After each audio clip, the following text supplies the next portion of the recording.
I have to fix this whole backdrop. By the way, hello, my name's Tom Bianchi. I know you're looking at a backdrop. We have a YouTube URL now. Isn't that exciting? You might not be able to hear me because right now I'm cranking who's going to be our next guest. Now I'm rolling it down. I'm my own engineer. I'm a mess, ladies and gentlemen. I think this is our 5th show. I'm figuring it out as we go. You are listening to I Need You Tonight by Jennifer Truesdale, and she is our guest tonight on Live Stream of Consciousness. Hey, you know what? Check it out, man. It's your host, Tom Bianchi. How are you? I am going to, I have to fix that backdrop in the beginning, this one right here, because we now have our own vanity URL for YouTube where you can watch this show, and I have to put that everywhere. It's / 24-hour concerts on the old YouTube. Isn't that exciting? I think that's exciting. Welcome to Live Stream of Consciousness. Again, my name is Tom Bianchi. It's Monday night, and this show is happening every single Monday night starting at 8 p.m., and we'll see how long it goes. Maybe through COVID, maybe beyond COVID. Hopefully there is a beyond COVID. It's getting a little rough out there. It's about 5.5 months, and we're in. And this whole podcast right here is part, I love doing work with the community. And it's part, like, I should do a show. Everybody thinks I should do a podcast. I guess I'm one of those everybody's. But a huge part of this is reconnecting with all of the artists that I'm so used to connecting with on a literal daily basis. Up until COVID this year, I have been putting on concerts at the Burren, a couple other places around town. I was starting to work out of Salio's and work on a couple other places, but primarily the Burren Backroom series in Somerville. And we had sometimes 10 shows a week, every single night, plus brunch and matinee shows on the weekend.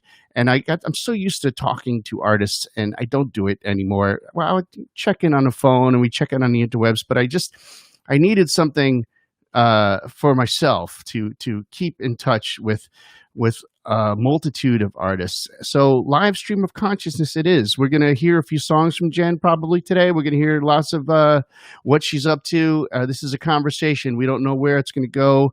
We don't know where it's going to lead. Our sponsors are you.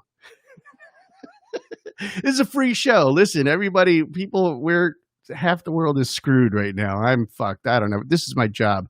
But I don't have a sponsor. One day we'll have a sponsor. I think when we have about 5, 10, 15, 20 of these shows up, I'm going to put them on like maybe a Patreon thing or something. I don't know. Hey, if you want to be a sponsor, you can be a sponsor if you actually have a job or some sort of business.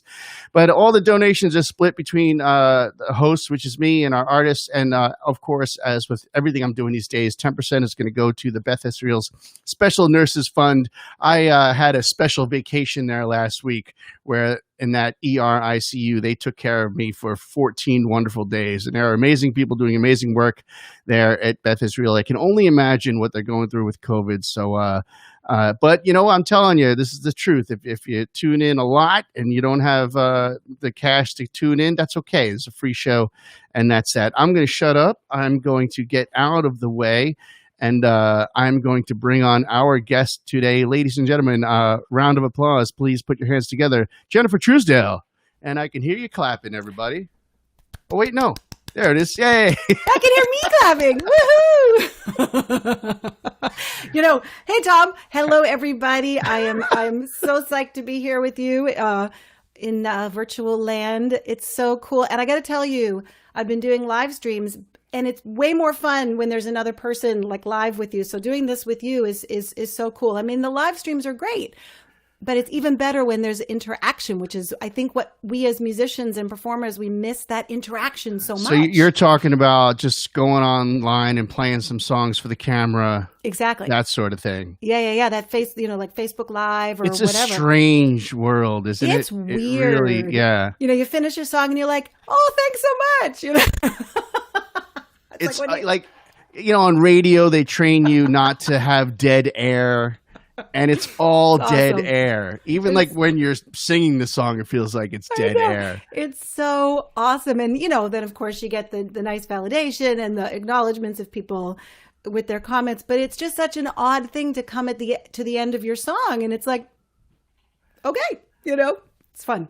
So this is awesome. We actually, Danielle and I did a show just the other day. It was my first show, and it was strange. It was Yeah, strange. I've done two. I did a duo gig with Joe Musella, who is an amazing guitar player that I work with a lot, Who's and that? that was say again. Who was that? Oh, Joe Musella, Right on. Okay. and so we had Joe, the Italian-looking guy. yeah, Plays guitar for you. Exactly. Yeah, he's exactly. good. He's great. He's awesome. He's completely awesome. So we do an assisted living gig every couple of months. And so we went and did that outside. But I actually had a gig on Saturday, like at a venue with another guitar player. It was the first time I had done that since March. Yeah. Crazy bananas. But it was fun. It was And really nice. people laugh at jokes in real time. They do. People clap in real time. It's almost like you have to get. I mean, I only did one, and I don't have another one scheduled. But it's like I had to reacquaint myself with it. It's interesting, right? It's so funny. It's an interesting thing how something that you've done so much and so many times, when you don't do it for 6 months, you're right. It's just like you have to reorient yourself to that environment. Is there anything you do to try to combat that when you're doing an online show? Like, do you set yourself up in the room a certain way, or? So I definitely set myself up in a room a certain way, which is kind of how I'm set up here. This is sort of like my little live stream corner. Sometimes I ask my family to come and clap for me. That is Captive really nice. audience. That's really nice. And then actually I did one, I don't know, a couple months ago, and I set up in my driveway and invited all my neighbors to just come and sit on lawn chairs in the street or whatever. And that was really fun. That's great. It was really fun. And I just had my Wi-Fi, whatever, Ethernet cable stretched out to my my driveway. Yeah. And that was probably the first time I had played for live people since March, and that was maybe June. How many 500 feet Ethernet cables do you think they've sold in the last 5 months? Oh my God, zillions. I mean, I think if I had known, I would have bought stock in Ethernet cables because it's wild. There's how many things? First of all, like this platform that I'm streaming on right now, Which is awesome. I would have bought stock in that or any of its like dozen competitors right now. I know. It's amazing. Toilet paper. There's exactly Zoom. Definitely would have bought stock in Zoom. Hey, nice shirt. Thank you. I'm promoting. Did we have any shows canceled, you and I? So not yet, but we're supposed to have one in November. Which who knows? I don't know. And then we were doing. You and I had booked Chick Singer Night for November and my band for December. Right. At the Burren, which I don't know that either one of them is looking very good at this point. But I doubt it. And the whole world isn't looking too good, let alone Somerville, which is probably some of the strictest COVID rules. Somerville's really, really tight. Right. And you know what, though? I got to say, I mean, as hard as it is, in a lot of ways, I would rather do that. And let's just get this handled because I feel like if we don't, it's just going to linger and linger and go on and on it's, and on. Yeah, at risk of getting political is masks, no masks, go back to school, go back to school, go back to school. And all of a sudden, at one at a time, the schools are going, yeah, we're shutting the doors. Yeah, we're shutting the doors. Every single school. I know. Well, I have a high schooler, and, in the town where I live, I mean, it's still so up in the, like, how is this going to work? They still don't have, oops, we lost Tom. We still don't have, hopefully I'm still on air. There, Tom. I'm still here. Yay. What happened there? Sorry. Your screen went black and then my screen went black, but it said we were live and on air. Okay. So I don't know. Yeah. Anyway, what I was just going to say is there's still a lot of questions, and they've actually bumped our start date back till almost the end of September. Are you talking? You teach out of schools? Because I know. No. Sorry, my son. My son is in high school. Okay, because I know you are a music teacher. I am. You're a but performer. You're singing coach. You're everything. Yep. Well, some days it feels like that more so than others. But yeah, I do teach. I teach privately out of my home, and I've been all virtual since March 16th. Okay. Mm-hmm. I'm distracted because I'm putting this up on my phone so I can see if we're still live. Oh, great. But Yeah. we're seeing all these other states that have gone back, and they're shutting. Yeah, and they're just You know, and oh, I know there's no easy answer. I know there's really no good solution, but I think if we just keep, I feel like if we just hold the course, steady the course, I feel like we'll come out of it faster. I agree with you 100. Now, I've talked to my very first show was with George Woods, who's a Berkeley teacher now. Berkeley, Yeah. and you're a Berkeley graduate, correct? I am. Yeah. Yeah. Now, my wife gives lessons via Zoom. I've talked to a few people. What's your take on students with Zoom? It seems like some students do better with Zoom and some don't. And what's your take on that? Because I assume you've been giving lessons via Zoom. Yeah. So, I think it's really interesting. I don't know that I would say, well, I don't know, maybe. I'm not sure I would say that anybody does better. I think that my students are doing, like it's equal. I feel like it's been very effective. Now, maybe there's some that feel like for them it's better because they're more comfortable in their home or whatever. Well, the common thread I've heard is like the younger kids are used to this.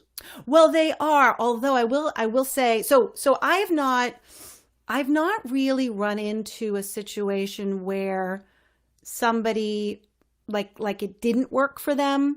Even people who aren't super technically savvy. I mean, we can figure it out.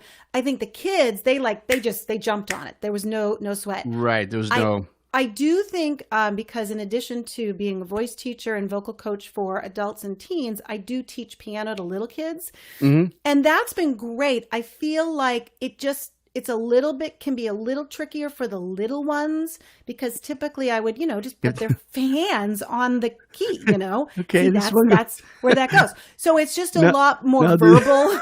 Exactly. They're awesome. They're so awesome, but it's a lot more verbal direction. But I think because they are so hip to technology, it doesn't faze them. Yeah. Yeah. And so for that, I have to have multiple camera angles but it has been amazing. And I feel like it allowed me, I didn't miss a beat. That's great. With my teaching. I mean, on a Friday, all my students knew that come Monday, we were going virtual. That's why I'm looking forward to talking with you because the guests I'm only 5 shows in, but the guests I've been talking with are the folks who are performers, writers, teachers, arts and crafts, multiple instruments, whatever it is, just like so many irons on the fire, Right. And I know that's you. That I mean, Totally. you sometimes I don't know too many people at the club that can put on like 2 or 3 shows in the same month, but they're so versatile and so different. You have so many things going on, Yep. That's what I admire about you. Well, thank you very much. I mean, I think that I think as artists and creatives, we do a lot because there's a lot we love to do, and I also think that we do a lot because we kind of have to. Right. There are a lot of things, and I feel like not to toot our own horn or anything, but I feel like when things go, wah! Artists are often the ones that can make it work because we're used to things being kind of Absolutely. We're already some not for everybody obviously, but I feel like we're already used to that sort of having to do a lot of different things. The controlled chaos. I feel we're comfort in the storm. Yeah, absolutely. Yeah. I think a lot of us are just really used to that. So anyway, I'm not saying it's easy for anybody, but I mean, you could do that. You have. Hey, check this out. You have a huge band when you play. Oh my God, I love my band. I miss my band so much. This isn't even the whole band in the shot, is it? I think we're missing a couple people. Exactly. There are often 2 backup vocalists. So it's when everybody is on stage as I would like them to be. It's a 10-piece band.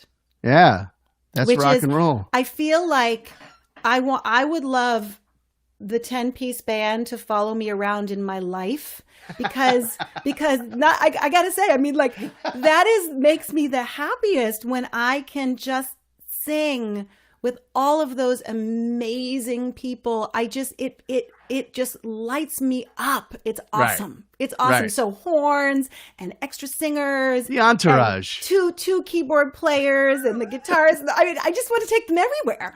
the entourage. I know. You know? And it doesn't hurt that they're all like ridiculously talented. They're really great. I mean, how much, if you don't mind me asking, how much of the band that's like generally in that picture is on the record? I'm sure some of it's the same. It's most everybody. Yeah. Yeah, I mean, sometimes, so in that picture, I think most everybody, Tom Appleman, who plays bass with me live a lot, was not able to do the record. He had some other projects going on. So on the record, it's Marty Ballou and Joe Santerre, who are also ridiculous. And sometimes they'll play live with me. So, you know, there's a little bit of a rotating cast of characters.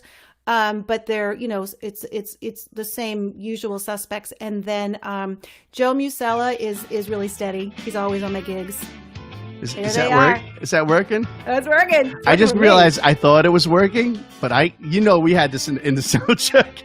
Right. I can't hear it, but you can hear it, and the audience can hear it. That's right. You can hear it. No, I can hear it. So I thought I hit play. I was making this face like it was working. Did you see that? You're like, what the fuck is wrong with Tom? Why is he like? What the hell is he doing? It's like passing gas. What's going on? Oh my and God. I thought it was on, and I'm like. Oh, that's so awesome. This record is slamming. Oh my God. I love this record so much. I love this record so much. I listen to it and I still like, you know, sometimes as an artist, you listen back and you're like, well, you know. So the toughest thing to do is listen to yourself. I listen to it and I'm like, oh my God, I love this record so much. Oh my God, I love this record so much. I get that. I have a bunch of recordings. The only ones I can't listen to the ones that I produced. I get that. I would probably have a hard time too. I mean, having an incredible producer like Dave Minahan produced my. So that's you did over at Wooly? Well, we co-produced. So he engineered it and co-produced it with me. I mean, I kind of executive, but of course he's got golden ears. I mean, that guy, amazing. And that's over at Woolly Mammoth, I guess. Over at right? Woolly Mammoth and Yeah. But the records of my own that I can listen to are like. The ones that somebody produced for me or with me or the band, I okay, I can listen to this because I'm listening to the band. I'm not listening to me. I get that. You know, it's like I can't listen to myself. It's like but although I don't like listening to my own voice, but if I had your voice, I'd sing myself to sleep every night. I mean, come on. Well, thank you. I'm like, hey, everybody, listen to Tom sing, and you can like, stop. And the versatility of the songs in your voice, like you have you touch into all. I mean, it's very R&B. The CD, it's very rock, but each song grabs a different style. There's like a swing R&B, exactly. and there's a rock tune, there's a gospel tune, there's a cover or two. Is it more than one cover? I know there's two. Track 4 is like that one is like ridiculous. You know, I love that one so much. I did. Which one's the other cover? So Love the One You're With. Oh, which we sort of did a cover of a cover. I heard. So everybody knows Love the One You're With. Yeah. I don't know. A bunch of years ago, I heard a version that Aretha Franklin did live at the Fillmore West, maybe. I can't remember where she was. And I don't think it's on any studio album, but it was a live album. Right. And it's funky and fun. So we sort of did a cover of her cover of that tune. And I get that. And it's awesome. I love that song. Yeah. And the other person who played on the record, who doesn't usually often play with me live because he's just booked all the time, is Tom West. Incredible B3 player. So he played actual B3. Dave has a B3 in the studio. What do you mind if I ask you, like, when did you realize you had the voice? You have a great voice, and I'm not saying, oh, you have a great voice. I don't want to keep saying that, but you do. If anybody's listening to the shows is tuning in because of me and doesn't know Jennifer Truesdale has an amazing voice, a world class vocalist. When did you realize? Like, were you a kid? Were you older? when did you realize, like when people, you would give you must have been given the solos in grade school, that kind of thing, I was. So I'll sort of, I'll When did it start. hit you though? When were you like, well, fuck, I can make a career out of this, Yeah. So there's a few things that I'll say. I'll say that the first thing that hit me when I was really little was how much I loved doing it. Right. And how natural it kind of felt to me. And I'll tell you the story because I tell everybody the story because it's really fun. Please. And, and it's really cute because people will always say to me, when did you know? And so when I was about 3 or 4 years old, my older sister was supposed to sing at some elementary school fair. And for whatever reason, I don't know if she got nervous or wasn't feeling good or whatever, but she backed out at the last minute. And so, of course they're like, well, does somebody else want to do it? And I was like, I'll do it. And so, I got up and I sang. And she's never talked to me since. Exactly. But she tells the story too. She thinks it's awesome. Anyway, I sang like Twinkle, Twinkle, Little Star. And I don't know if it was just sort of like, this is what I do. It was me. And so was the stage comfort there at the same time? Like, did you eat it up, or were you nervous or not nervous at first and the nerves came later? Like, right. So I ate it up. And when I was little, and then of course I was, the star in all the elementary school plays and blah, blah, blah, sang in the jazz band and whatever. What play, man? This is fascinating because I grew up, I was always stuck in the band.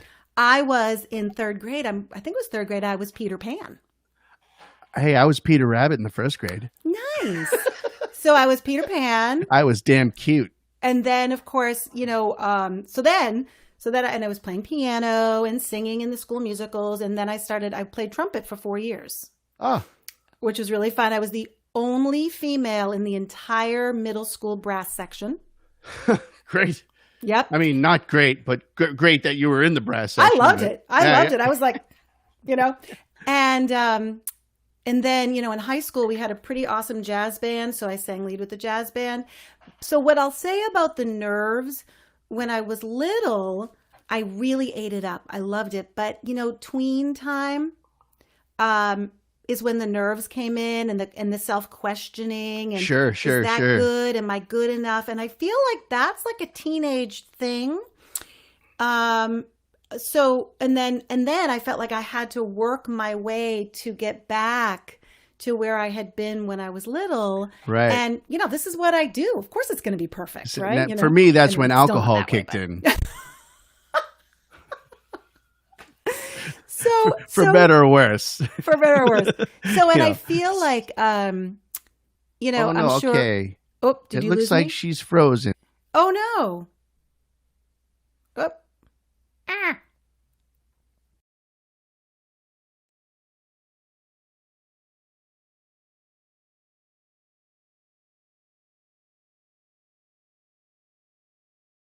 She's here, and here she Did you lose me? Oh, darn it. yeah. It That's seems weird. like we haven't dropped the feed, but we've dropped the picture for a second or two here and there. That's odd. You know what? Well, The I'm still here. interweb's saying, hey, enough. Stop talking about yourselves, guys. I know. Play some music. So anyway, long story short, I think This is what it's going to be. This for a second. Hey, there we there back. we are. Yay! I think that I feel like, as probably a lot of musicians would say, I think the way I think about my singing, and I mean, yes, I recognize the fact that I have a skill, and I've worked really hard over the years to be skilled at what I do. But I feel like, we're all always trying to just, what else can I eke from it? And what else, how much better can I be at what I do? And how much more can I give with my music? I think it's that constant. Has it always been there, you feel like? For me. Yeah. For me. And I think that is what propelled me to always continue to work really hard to be good. And I don't mean just like to be good, but to like, how much more can I give with this song, and how much more can I explore just to I don't know. Like, I think that is what keeps me anyway, evolving as a singer, as a songwriter, Uh-huh. always pushing my limits, always asking more of myself to see what I can get. When did songwriting come into the equation? Songwriting came into the equation probably in like middle school, I would Wow. say, that, the tween angst starts to kick in. Yeah. And I started writing songs, and I had been playing piano for a long time. But I remember when I was in middle school and I was writing songs, I felt like all of my earlier piano instruction had been more classical. And so I really started exploring. I was like, I need to widen my like chordal vocabulary. I need to like find cool ways to play the piano. So I started writing songs in middle school, and, they were middle school songs, but I wrote all through high school, and, started jamming with bands in high school, and the songwriter, and, and rock bands mostly. And then it just kept going and kept evolving. And I love writing a lot. I really do. That's and piano has always been the primary instrument you write on? Piano has always been the primary instrument I write on. Every once in a while I say, I'm really going to learn how to play the guitar now. Yeah. And, and I noodle around with it, but I'm not very proficient or comfortable on it. So piano has always kind of been my go-to. Have you been how has COVID treated how have all of the recent events treated the songwriting? Like where I got something for you tonight, guys. Good. Like, I've really well, actually, I feel like that's a really good question. I feel good like, for all the wrong reasons. maybe. A little bit. Yeah. I know. I feel like initially I found it hard to write. Yeah. Sort of when things turned upside down. And then I really had to sort of like process my own emotions and feelings and all that before I felt like I could even figure out what I wanted to say, if that makes any kind of sense. No, it makes all the sense in the world. I don't think you start writing a COVID song on March 14th. It's more like, what the hell is going on, That's right. And also, before COVID hit, when things were kind of upside down, like what do I want to say and how do I feel? And, I feel like, I feel as though my writing has gotten, particularly as I've gotten older, it's gotten really pretty personal. And so I feel like I always, I just need to process things sometimes when things are tough before I put it into a song, I guess is the way to say it. Yeah. Yeah. But, I've been home a lot, so I've been practicing piano a lot. So that's been fun. It took me a little bit to actually bust the guitars out and start practicing, but Yeah. I'm in the same boat. I've written a few songs, but last year, like, I had like a near death. You know that, right? I know that well, and we are so happy that you are here. So yes, am I. I know. I'm sure you are. You, me, my mom and dad, my wife, my kid. Other than that, I don't know how many two people are all that happy, but. That being said, so I spent all of last summer and fall like pretty much rest recovery mode, and I wrote a ton of songs last year, all comically dark, semi-apocalyptic. Awesome. Yep, your CD release was awesome. Right. Thanks. Yeah, and so many songs basically about the end of at least my existence or the world, and then like the world apocalypse hits, and it's like, hey, I used all the clever lines already.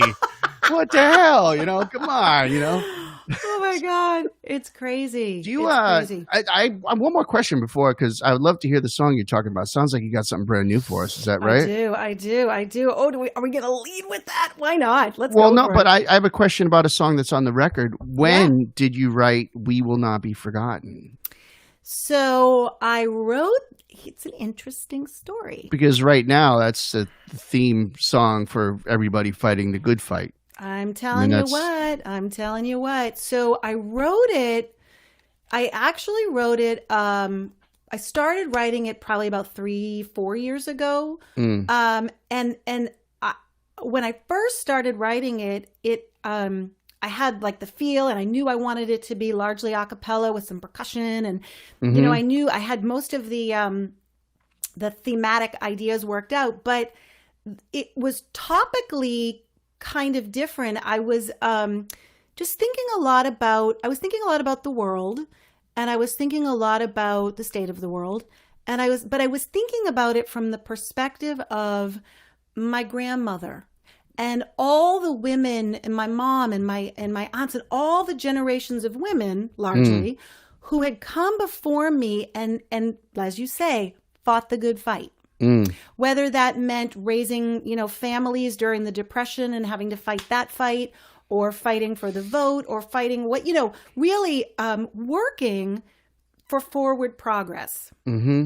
And so I started writing it about them. And then things went, and so it for me then took on a broader meaning. It wasn't just about the women. Mm-hmm. And so then that's when we decided to include in the middle that spoken word section. Right. With quotes from various, people. Powerful Black leaders, Martin Luther King, and this guy, now I'm going to blank on his name, who was an abolitionist. I'm totally blanking on his name. Let's call him abolitionist. Abolitionist. He was a very well-known abolitionist. Quote from him, and and Jimmy Carter. I talked to the woman at the Carter Foundation and got the rights to use that quote. So, you had to talk to the right. Well, I don't know that I had to, but you did. But I did. It's like, so I got their approval, and then the part about it that I thought was really cool, and I credit Dave Minahan with this idea. He said, "Oh, you should have people record the quotes like on their phone and send it to you, and we'll dump it in rather than bringing them in the studio." So all of the recordings have kind of a lo-fi quality. They're really real. And my favorite part of it is that my mom read one. Ah, isn't that cool? That's wonderful. So every time I listen to it, it's just for me, it then brings the song back around full circle to kind of where the idea began. Right. And then I got some amazing women to come in and sing all the harmonies I created, and some foot stomps, and the whole thing just... If you don't mind me asking, who are the ladies? So Marcia J. Macris, who is my Marcia, of course, Chick Sing-A-Night partner. You guys partners in crime on Chick Sing-A-Night, yeah. We are Kelly Riley and Laura Brayerton and Karen Bell, a good friend of mine from Berkeley. Okay, I don't know Karen. I know everybody else you mentioned. We've worked together. Yep. And then Mike Ringquist played percussion, and I did some little keyboard doodads. You want to play a little bit of it? I'd love for people to just hear. Absolutely. A little bit of it, because it just sounds so good, and there's so many vocal parts. Of course, I can't do it all myself. Yeah, I'm trying. I want.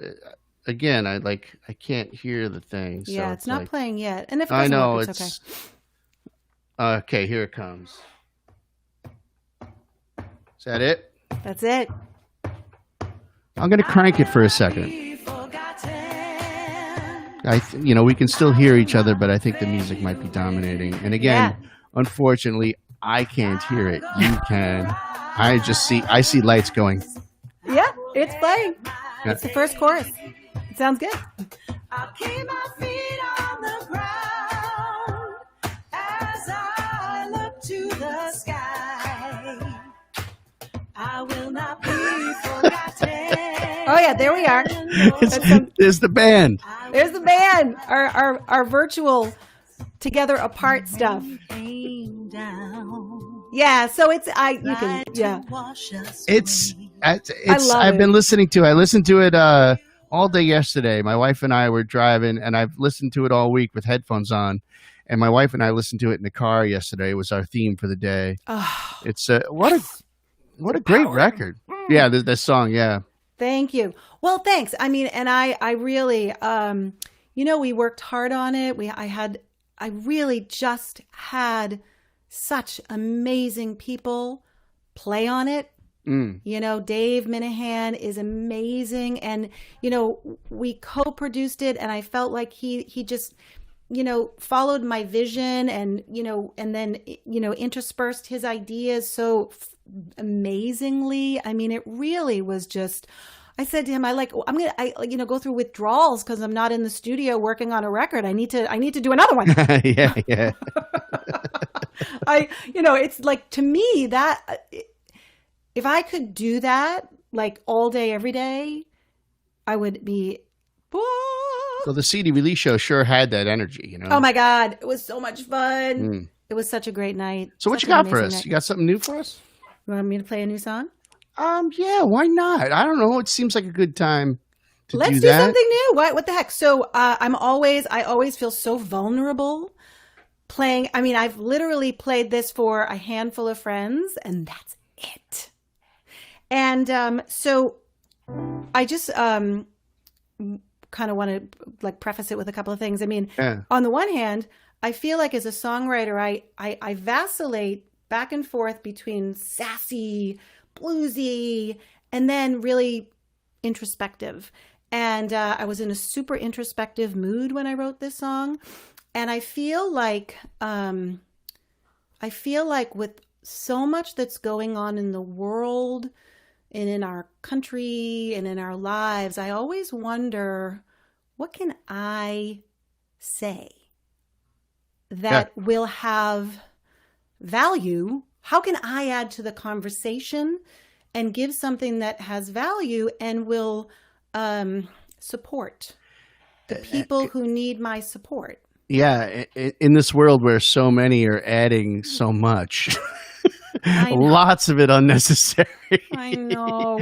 And sometimes you want to say something, but it's like, I don't know, am I just adding to the? Yeah, to and the, sometimes I feel like. But you have to say something. Yeah, and sometimes I feel like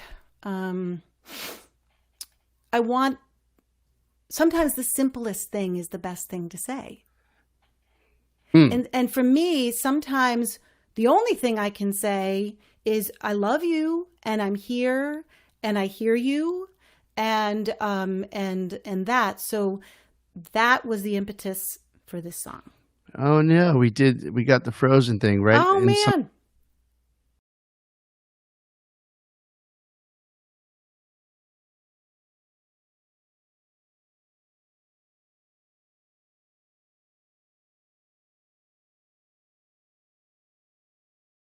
We're back quick. Jennifer's going to be back in a second. Hang in there, folks. She's going to play a song for us. I don't know what it's called just yet. I don't know. She was telling us all what it's about. Oh, here she is. Awesome. We're back. Yeah. So that was the impetus for this song. What's the name of the song? I'm not going to tell you because that will give it away. Well, is that okay? Yeah. Well, I was about to type the title in. Brand new song. So, I can fix that. Ready, Bruce? Well, I can tell you, but I don't want to. I want people to have. I want people to have the moment. If that makes sense. How about this? Okay. Okay, here we go. I'm gonna make that go away because I feel like this is gonna be sincere, and I'm gonna spotlight you. It is. It's sincere, and I sincerely want people to experience the name of the song as it happens. If that makes you'll know what I mean. You'll understand. You'll understand. All right. Okay, here we go.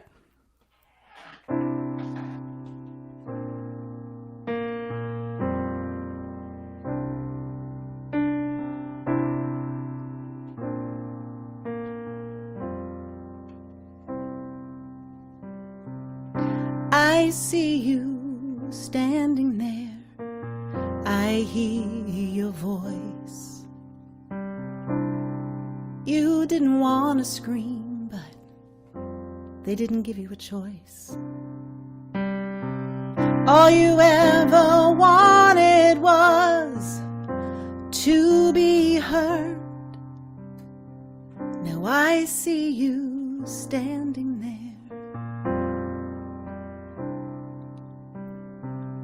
I see you standing there,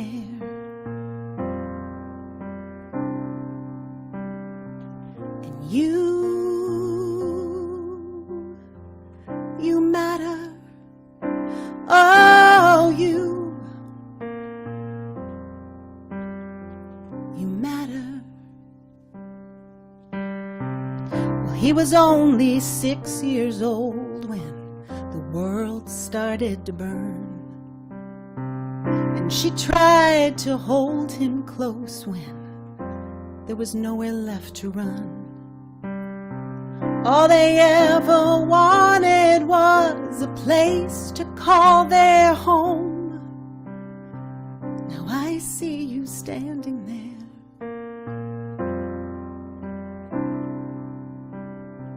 Yes, I see you standing there. And you matter. Oh, you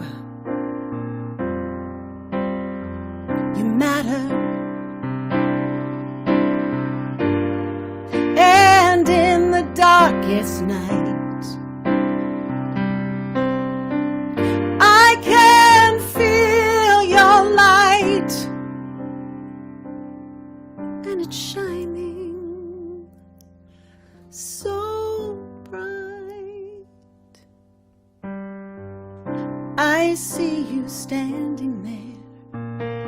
I hear your voice, and I will be standing there. There's no other choice. 'Cause all I really want is for you to know that I love you. So I will be standing there.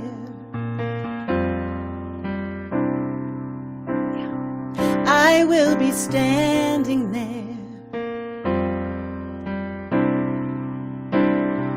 And you matter. Oh, you matter. Oh, you, I need you to know that you matter. Oh,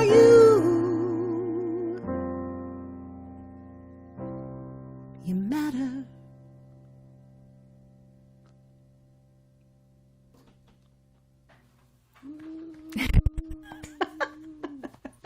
See, if I told you the name of the song, it would have given it away.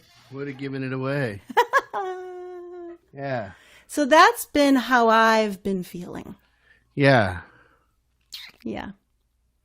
It's tough to watch everything that's going on and not lose your mind.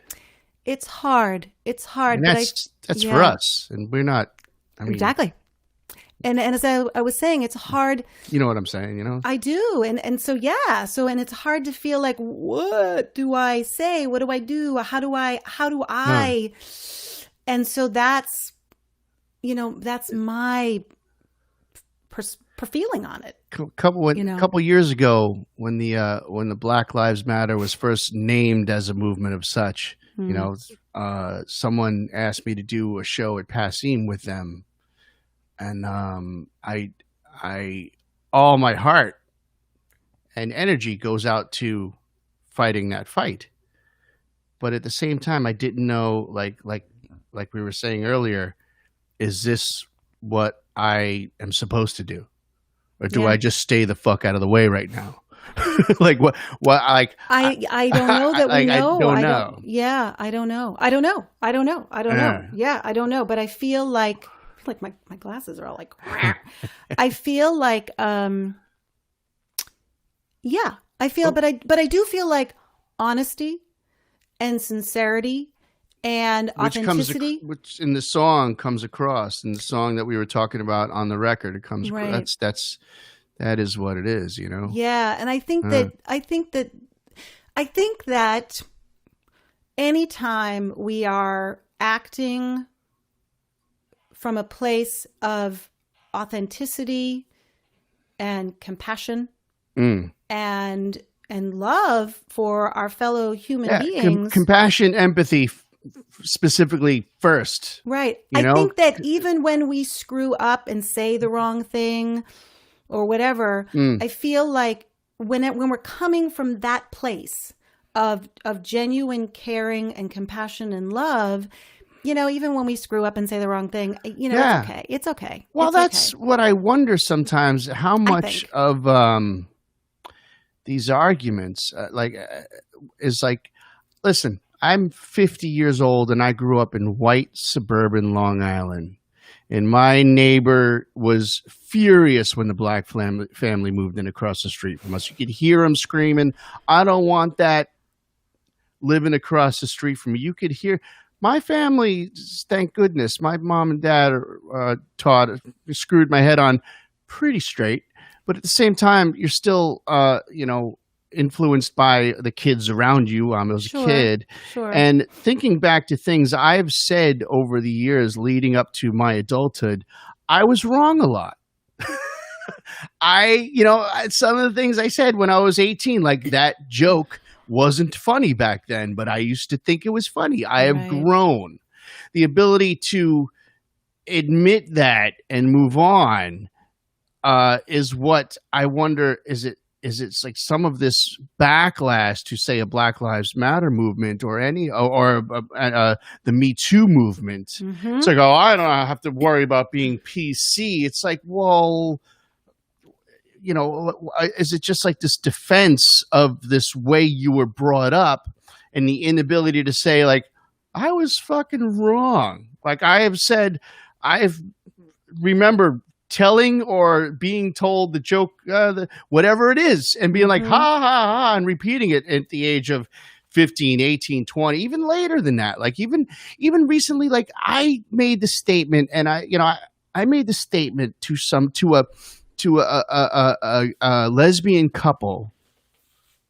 I was like, I don't know about, I feel like, marriage has always been between a man and a woman, and maybe it should be like you come up with your own definition for what your version of marriage is. And they schooled me. They were like, that's separate but equal. Do you know how fucked up that is? And I was like, huh. And I had this perception, probably because it's what I grew up with. I grew up with a mom and a dad, and they're still together. And I just thought maybe this. And I was fucking wrong. And I just wonder, this argument that's going on today, how many people out there just can't go like, they'd rather go like, what do you mean? That's the way I have seen things forever, instead of going, huh.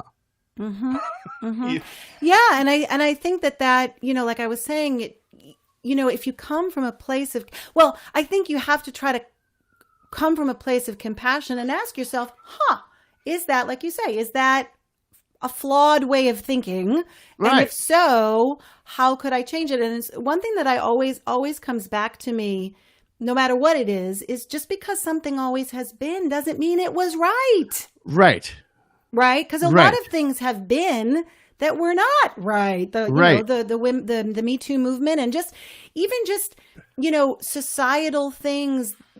Yes, I just think it's important for us as humans in the evolutionary process to be always mindful of, where is it coming from?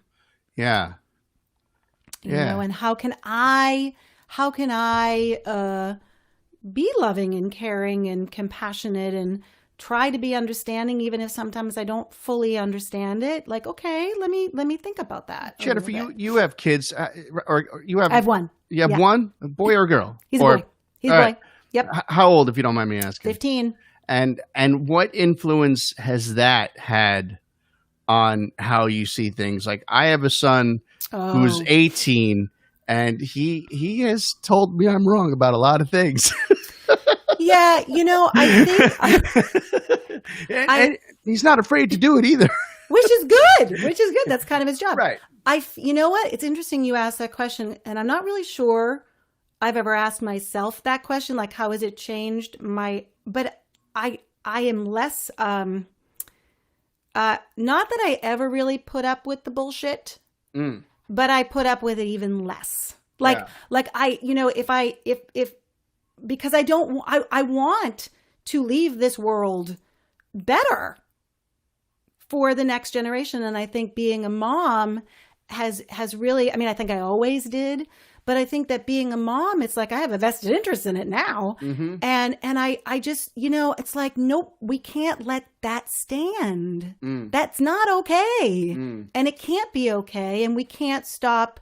Well, I'm going to go do my thing and let somebody else worry about it. I think I've become much more committed to being more active. I would say. Right on. Yeah. Yep. So Cool. there you have it. Yeah. So, usually I start the show by like just saying hello. How is everything? How are you and family? And how is your bubble, if you will? Your COVID bubble doing?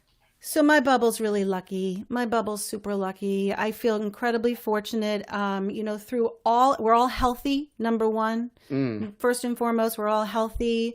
My parents are healthy. My mother-in-law, who turned 94 yesterday, she's healthy. So Wow. people are healthy. We're good. My husband and I. If you don't mind me asking, was she like in a home or anything like that when all this shit went down? Nope. Oh, thank goodness. She lives in an apartment. Just like a small apartment by herself. And she's been bored out of her tree. Right. But she's healthy. So we're good. We're healthy. My husband and I, my husband has been able to work. He's not been out of work. I've been able to work. I've not been out of work. It's been challenging to say the least. But we're all good. My son is fine. He's fine. He's found ways to be social. He's very athletic. That's great. And so all of his organized sports have been canceled, but he has found a love of golf. Oh, that's not the first time I've heard this recently. Folks a bunch of folks I know have started to play golf. Golfing and fishing and things he could do with his friends that are, socially distant and outside. Yeah. So we're fine. My teaching has been great. I got to talk about these videos that we've been making. Yeah. I got links or something. I think I got things ready to go. I don't know. My band. So back, I got to just say the story. Back in March when all this went down, we were getting ready to do our NPR's Tiny Desk Contest video. Yeah. And we had this whole thing planned and the band was going to do it all together. And it was like, can't do that. And so then I was like, well, bummer. I guess I won't submit one this year. And then I had seen people doing these kind of together apart videos. And I called up my good friend, Andrew Beckman, who's a keyboard player that I work with a lot. And he's just super smart guy. And I know that he and his son do a lot of video stuff. And I'm like, can we make this happen? And he was like, yeah, let's make this happen. So we did, the first one was for my song, I Need You Tonight from the album. And that was what we submitted to Tiny Desk Contest. And then we've done, there's the screenshot of it. And then we did a bunch more that we've been putting up on YouTube.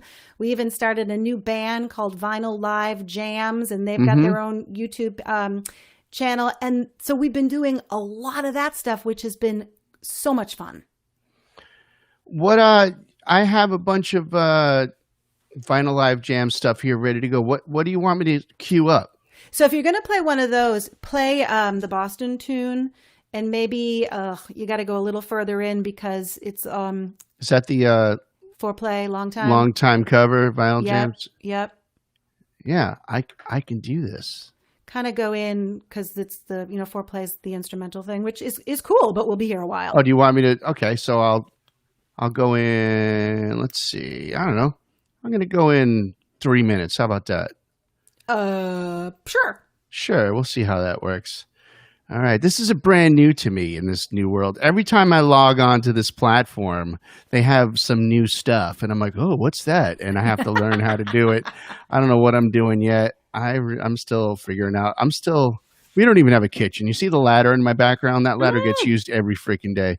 Our house is under construction. Right. Awesome. And congrats on your house. That's exciting. Our condo. It's not quite a house. Hey, you know what though? It's awesome. Yeah. Totally awesome. All right. So, did I be okay?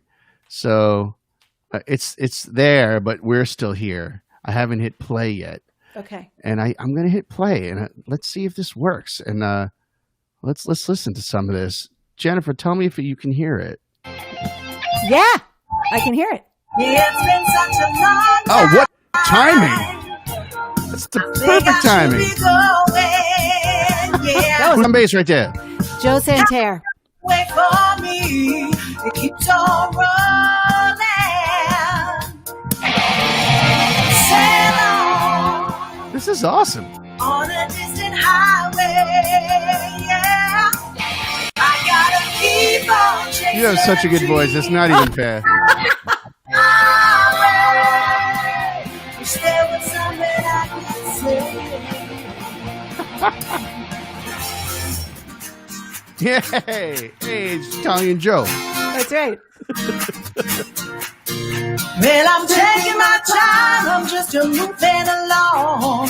Don't forget about me after I've been gone. Well, I take what I find, I don't want no more. It's just outside of your Look at everybody on the pool. That was Isn't that awesome. awesome? Who is that?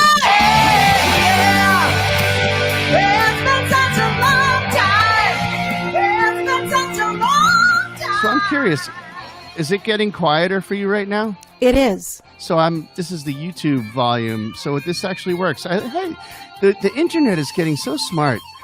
So how did you do this? So we all did our parts separately, and then through the magic of audio engineering and video engineering, Andrew Beckman and his brother Mike Beckman put it all together. Right. And it was a big job. It was a big project.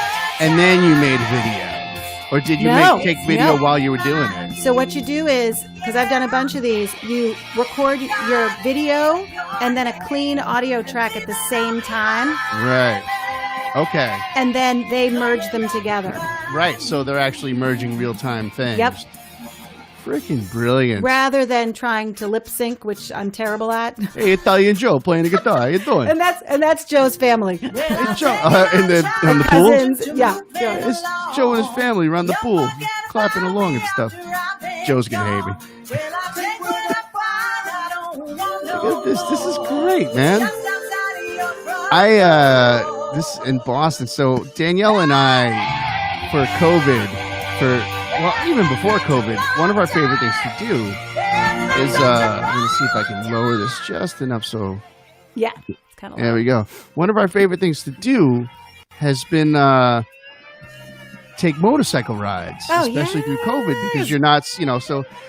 And I have a Bluetooth speaker on my bike that, if I'm doing 60, 70 miles an hour, I can't hear it. But 0 to 40, 45, I can pretty much hear what's going on, especially if it's music I'm familiar with. Right. And my go-to playlists are like just American classic rock. And this is like Boston, Foreigner, the Grateful Dead is like rock, but John Mellencamp. It's funny, but it's just to hear, like, I want to get this on my playlist is what I'm trying to say. How can I do that? Yeah. Oh, I'll figure it out and I'll get it to you.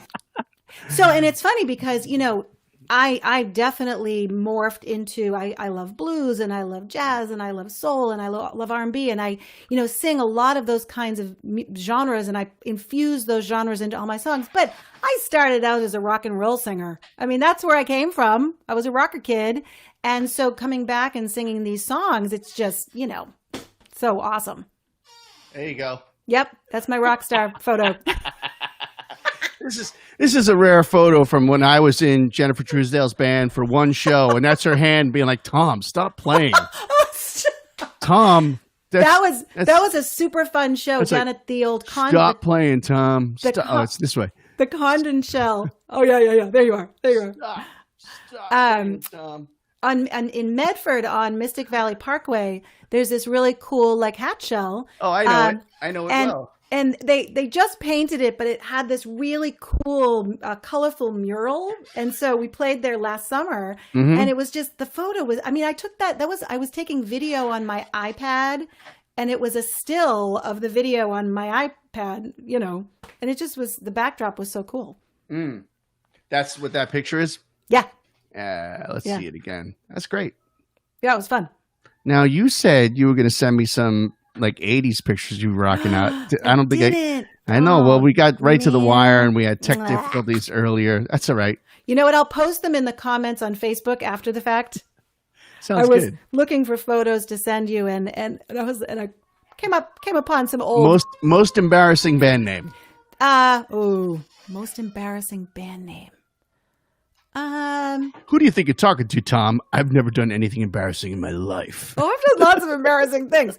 My first band name that I was in when I was about 17 or 18, like the first real band that wasn't a jam, was called Circus. So that's kind of a, typical. Perfect high school name. Perfect high school rock and roll name. I bet you had all students drawing pictures for you. And, yeah. That was a good band too. But yeah, I've got a picture. I'll share it. It was, I think the band was called Static or something like that. And I have, it's like my Lita Ford look. I had like long hair down to here with bangs. And I'm doing that kind of like rock and roll face. That's rock star. Absolutely. It was pretty funny. That was like, people don't understand, like no one made it out of the 80s. No. Like, we all were touched, but like we all, anybody who rocked out in the 80s has that band photo. Yes. I was in a band, Harsh Reality, and I'm the one guy standing like this. Yes. not looking at the camera. Or the one where everybody's pouty. Like leaning forward, Yeah, and then I'm the one back. But now here's the question. Did you have the glam rock hair? I've always been blessed with hair. Okay. I'm 50 years old, and this is my rug, So in those pictures, I had just long hair, the ponytail look.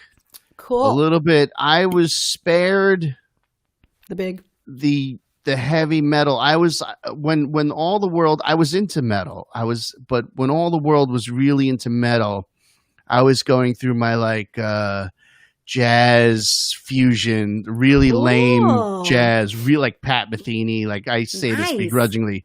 Now I listen to it's like the soft jazz is terrible. I can't stand it. But I went through that musicianship based jazz. So, and that was more of a long ponytail, pretentious thing. Got it. Yeah. But the fashion, I had the like half the tuxedo jacket with the tails and the baggy acid wash jeans, acid wash. All that stuff. I went through most of the 80s fashion looks. Yeah. and then the 90s hit. I was like, I could just wear flannel and smoke pot. Awesome. I could just like roll out of bed and roll to the gig. Right. Roll to the and the rest of my band, they didn't get it. Like I was the young guy in the band, and they did come from that dress up. Everybody's got to look the same. Lead singer is the lead singer. Right. Drummer is the drummer. Like, that's a band I eventually left. I was like, can I sing a song? And they were like, no. So I left, but, back then, have you watched the Go-Go's documentary? No. That is a great documentary. I bet it is. The same thing happened with them. Their rhythm guitar player and songwriter wanted to sing one particular song. And the band, and they didn't say exactly who, but half the band was like, no, these are our roles. We're, just like an 80s band. They're like, you are the guitar player. This is Belinda Carlisle. It didn't sound like Belinda Carlisle was the one saying you can't sing. In fact, it sounded like she might have been, passive about it. Yeah. But they were like, no, you're not the singer. And she left the band. And that was like the beginning of the end of the Go-Go's. Great documentary. I will watch it. I mean, I love those kind of behind the music documentaries, because I think that it's important for people to see what goes into creating what, can end up being like, a huge brand. It might be a great thing to talk about with when you Chick Singer Night, because the Go-Go's started off 5 young ladies in a punk rock band. Yeah. And they sang and wrote all their own music. And they're like, they hold like all kinds of records. Like they're the only all girl band produced songwriting. They weren't put together by some fucking dude. They actually brought themselves together. Debut record went #1. Their debut singles, were big on the charts. I mean, they really were like the first all female band to fucking really do it. And there's other bands in the past that kind of did, but like the Runaways, but the Runaways were actually put together with a couple guys in the band. Not that there's anything wrong with having guys and girls in a band. I mean, we both have that in our bands. Right. But they're like, and they're not in the Rock and Roll Hall of Fame. You would think that statistic alone. Interesting. Like their debut album, they were on tour opening up for the Police when their album passed the Police's album. Wow. And like they're not in the fucking Rock and Roll. Not that I don't, the Rock and Roll Hall of Fame seems weird anyway. But very political. But tell me about, before we go. I have a million things I want to ask you. I have all these pictures and I have things and I'm not getting to them. And Chick Singer Night and Chick Singer in general, you and Marcia run the Boston, the Boston leg of that, or is it? No, so we run the Boston chapter. So Chick Singer Night is a national organization. They even actually at one point had a chapter in Sweden, but I'm not sure if that's still around. And we run the Boston chapter, and basically, it's autonomous. We're all doing kind of our own thing. But what we do is a little different than what some of the other cities do, in that we do full shows that typically run sometimes 3 or so hours, even a little bit longer. Right. Although I think the woman in Nashville does a pretty long show. Anyway, all of our shows, we do 2 to 3 shows a year, featuring female singers, singer-songwriters, performers from different age groups, different genres, and a killer house band that plays with a lot of them. And what we do that's a little bit different from what some of the other cities do is that we donate. We're nonprofit. And so all of the money that we make from these shows, we've been donating to music programs in public schools, community programs that specifically cater to music for kids. Like we did, there's a group, the last show, that has like pop-up music schools in boys and girls clubs around the country. So the particularly in the Boston area, and particularly community organizations that provide music for kids or something to do with music for kids. And so we've been, we started the Boston chapter in 2004. Marcia was not part of it at that point. She came on a little bit later. Okay. But Vicky Vox, do you know Vicky? I do. So Vicky and I started it in 2004. And so we've been doing it for 16 years. And Marcia's probably been involved in it for at least 10 years. And she's one of my favorite people out there. Mine too. She's the best too. She really is. And as a friend and she's a firecracker in terms of getting stuff done. I'm telling you what. Yeah. She's just an amazing musical, lovely, caring, hardworking, she's just awesome. And we've donated over $25,000 over the years. So, each show we don't make a ton, but cumulatively, I feel I'm really proud of what we've done. Yeah, as well you should be. Yeah, and the performers, for a lot of the performers, we, sometimes we'll have singer-songwriters come on our show and they are so used to hearing their songs, just them and their guitar. Right, because it's always a mix of like young kids who are really just sticking their feet in the water, and then some pros too. That's right. That's right. And so the band, so basically the singers, we pick them to do the show. They send me their charts and their MP3s, and I send it to the band. The band learns the tunes, and then we have one rehearsal. And so for a lot of these singers, they've never heard a band play their songs. Forgive me, I don't remember her name. Her mom is real. I think her mom's name is Tracy. Yeah, Zola. Mm-hmm. She was awesome. she did one of your Chick Singer nights, and then did. she did another show with us. I think it was like a CD release or something like that. Yeah, she's an amazing She's singer. she's a songwriter. teenager, right? I mean, she can't 17. be. Yeah, she's a 17. young kid. Yep. Now, how do you find someone like Zola? How do you? So Zola is my student. There you go. Yeah. That's why she's good. so Zola is my student. But we do select people who aren't my students. Right. So some of them email me. We've got a website. People submit through there. Right. We were using Sonic Bids for a while, but I stopped doing that. But mostly it's people who come to us or we ask them. Yeah, well, theoretically, the Sonic Bids thing helps you reach some people you might not have reached otherwise. Yeah. Yeah, absolutely. And we try to mix young people who are just kind of getting their feet wet with seasoned pros on the same I think bill you've had together. You've had Kat, right? Kat Chapman now, Kat Rausch. I don't know. Maybe I don't honestly remember. I don't know. I'm making it up. It was a while ago. Danielle did it years ago with us. And we've had lots of Mary Beth Mays. Katrin would ring more of a bell. Yes. Yeah. Joni Pimental of Super Honey when she was on the Boston scene. Super Honey. Yeah. So we've had, so again, like super pros and then really good students. Where is Super Honey now? Well, I think Joni's on the West Coast. She's got another band.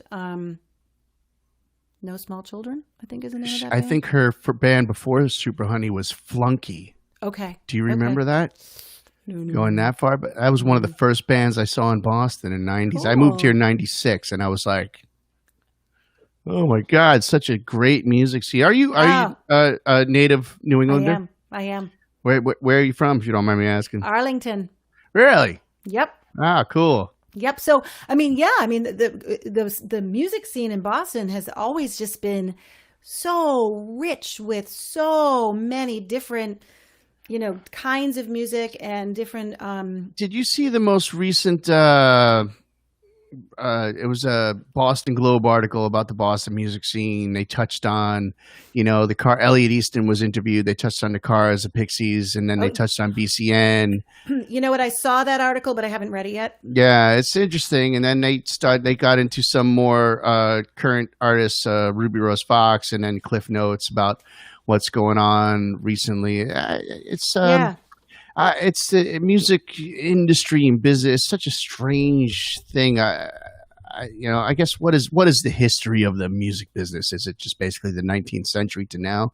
When did music become a business? Yeah, early 1900s, maybe late 1800s. Probably around the time when they first started selling sheet music. Right, and then a spike probably when they started making recorded music. Yeah. Yep.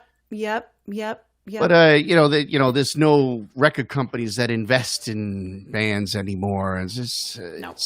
And then and I think that get on my soapbox for a moment. I got a soapbox that's right next to yours. I got things to say too. I'm sure you do. I feel like record companies aren't going to invest in music anymore because what are they selling? Like, what's the product now? I know that, a lot of record companies try to do those 360 deals and take a cut of touring, but now there's no touring. So there goes that. Yeah. But, I think the whole thing it's weird. The whole thing with the record industry was you people bought sheet music or people bought albums or people bought 8-track cassettes or CDs. People bought something right up until 2001, 2002. So I think that I would love to see.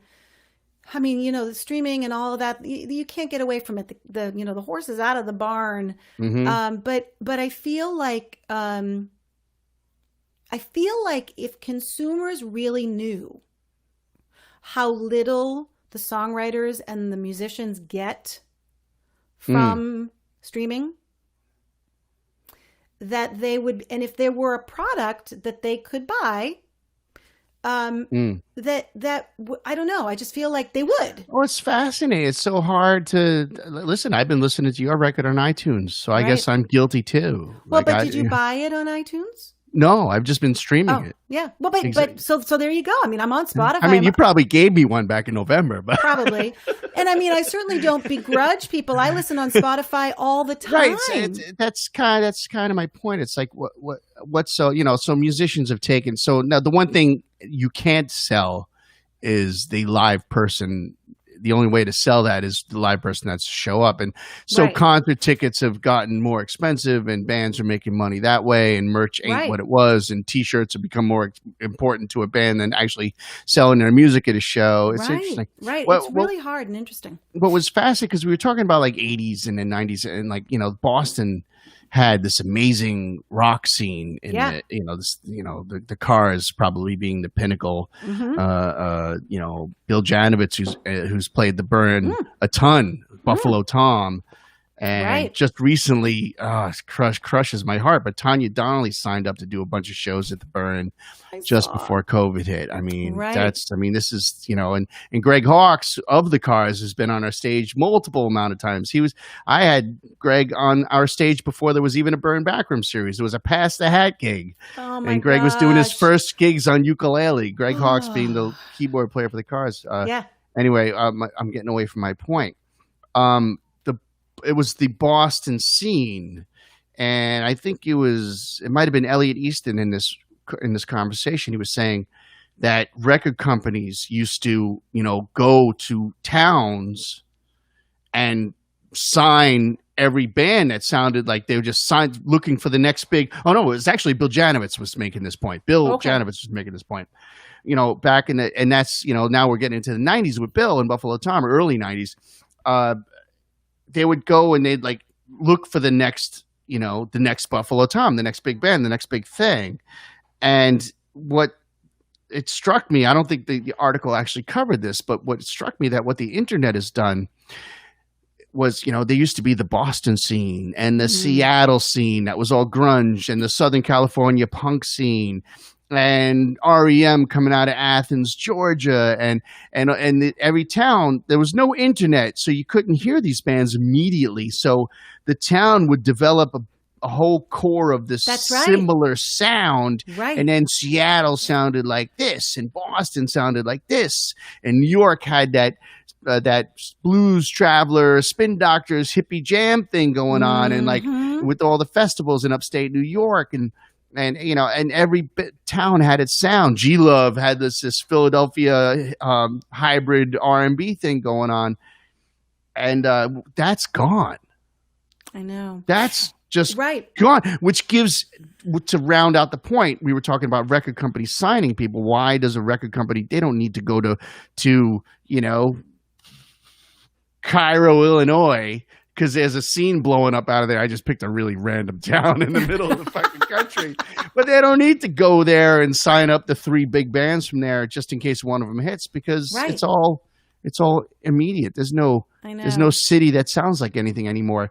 And that's I'm not saying it's a terrible thing, but it's a shame. It's different. It's changed. And I feel like it's sort of like it's the double-edged sword of being able to access all kinds of music from all over the world. Like, on the one hand, we can access music from all over the world, and you can hear amazing musicians from, really far away, far-flung places that you would never have heard. Yeah. And then that's the other side of it, is then, but we can access it. So so I mean, I do feel, and maybe this is the bit of the Pollyanna in me, I do feel like something new and different perhaps will come out of all of this time in the music industry and music world. And this has sort of been like a kind of that will create the next thing that it's going to be to help support, because frankly, the world really can't exist without art. Mm-hmm. And for art to happen, artists need to be supported. Mm-hmm. So finding ways to support the artist to make the art that makes the world the kind of world we want to be in. Mm-hmm. You know? It could be easy to really be sad or lose faith. I'm talking about myself, my own experience. Uh, uh, so I've been running this concert series for the last 5 years. Right, July has been the 5-year anniversary, and it's a business like any business. And 5 years in, they say a business takes 5 years to make or break. If it ain't running after 5 years, it probably ain't gonna run. And it was going great. And it was we're doing more and more shows, and I was getting to know people, and people love the music. And you say like I felt what I'm getting at is we had a huge support group of people who really appreciated this I know, yeah. 100 to 200 seat room where everything is so tangible. It's like the artist is right there, but Yep. there's still the energy of like a giant show. Totally. And we could move the tables out and have like a rock show, or we could have the quietest of folk shows.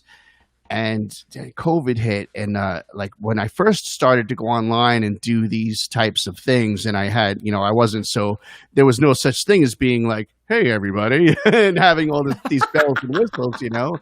When I first started to do it, and people were very generous. Like I had thousands of dollars out on ticket sales for shows that hadn't played yet, and it's just that's right now. It's like the one thing that, since we're talking about the music industry and we're talking about record business and signing bands and artists making a living, it was this one direct way for fans to go to Jennifer Truesdale's show, Totally. pick up her CD, love it, just say hi. It was just it's like it's just so on hold right now.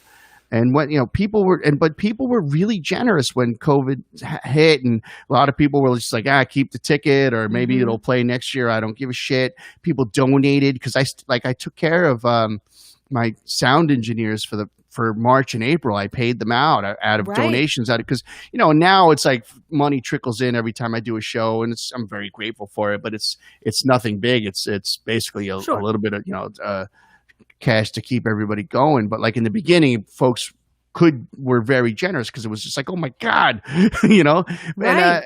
and they really, I think folks really immediately felt the loss of being able to do exactly what you were talking about, support the local musician. Right. And also, I think that a lot of people just feel the loss of that opportunity to just go hear live music. There's so much good live music in our city and in other cities. And, so it's hard on the artists, but it's hard on the fans because, I miss it so much, not only as a performer, but going out to hear other musicians play. And, people are just really, so that brings us back. Nice segue, Tom, to let's just all do what we need to do, buckle down so we can get out of this mess.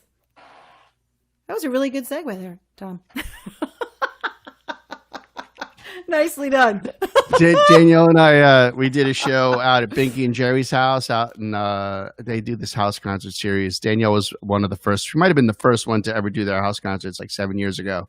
And they've since had all of our, had like the Tim Gearns in the community, and Sarah Borges, and so they actually did it right. They pulled cars into their backyard, and awesome. It's amazing what they do, because it's like this beautiful yard in the deep suburbs of just outside the 94-95 belt, I think, or just inside.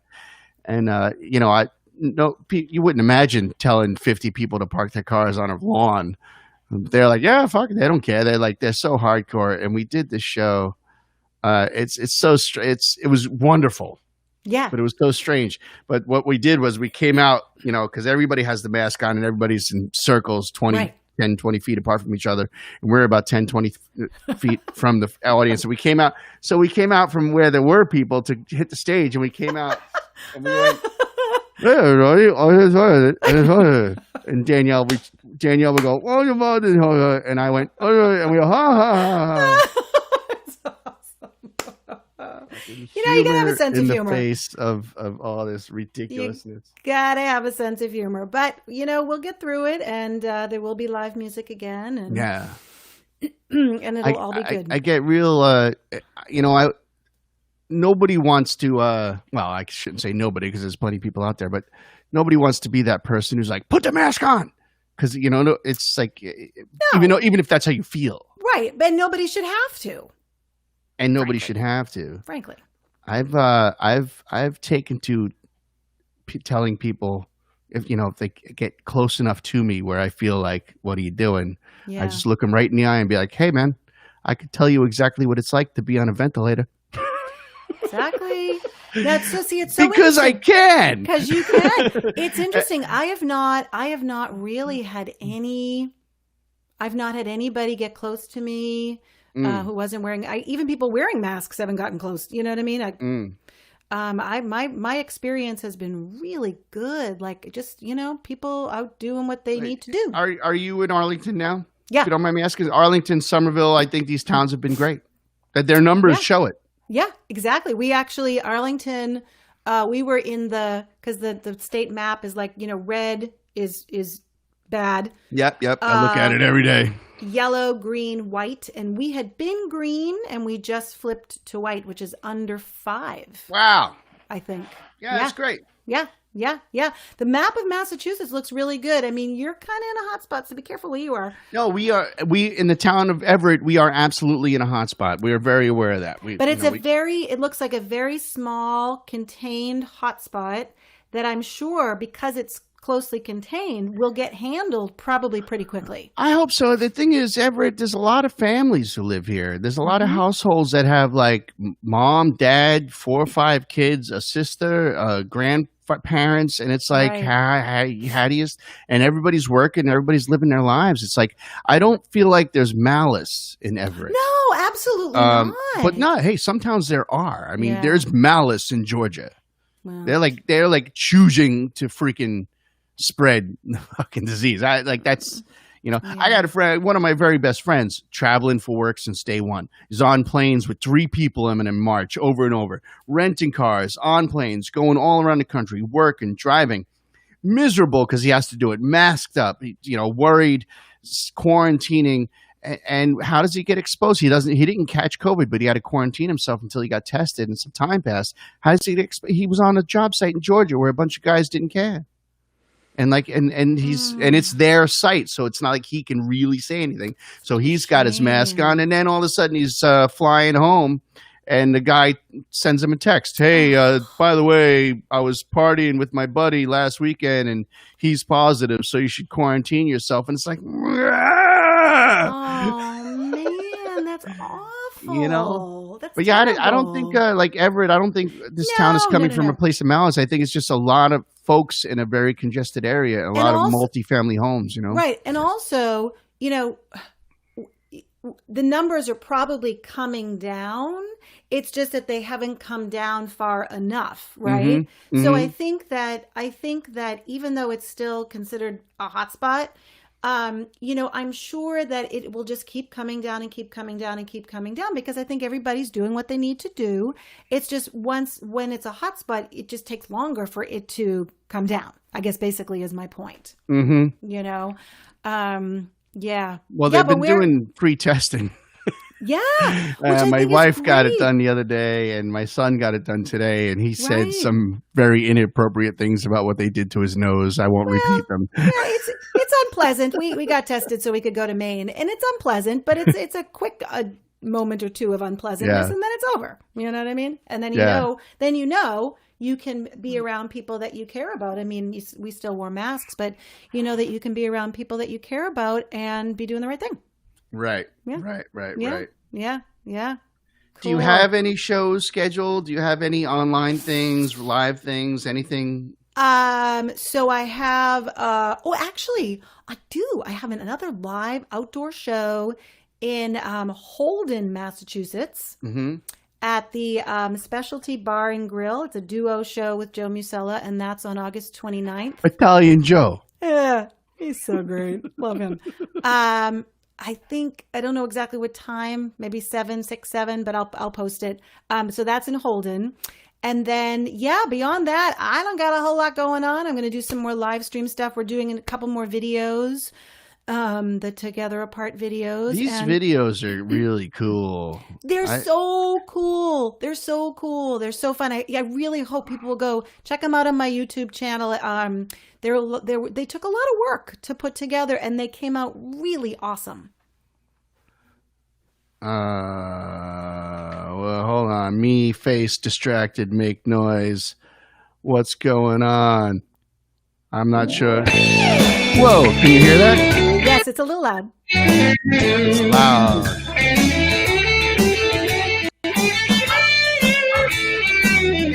That's Guitar Joe right there. That's right. Italian Guitar Joe. This is the first song on the record, yes? It is. Yep. Now, is this the record on the recording? Is this a recording on the record? Or is this, so this is just you're retracking the song? This is us live. So we all played live. Right. What is the order of things? Who plays first? Drums? Yeah, drums, bass. And so the mix that I got was pretty complete except for the horns. So drums, bass, guitar, and keys, and then with the horns. There it is. There's the whole thing. Now, folks, a second ago we're looking at this, and I thought I was off camera, and I was scratching my own chin. Sorry about that, folks. My mom's going to give me a hard time for that.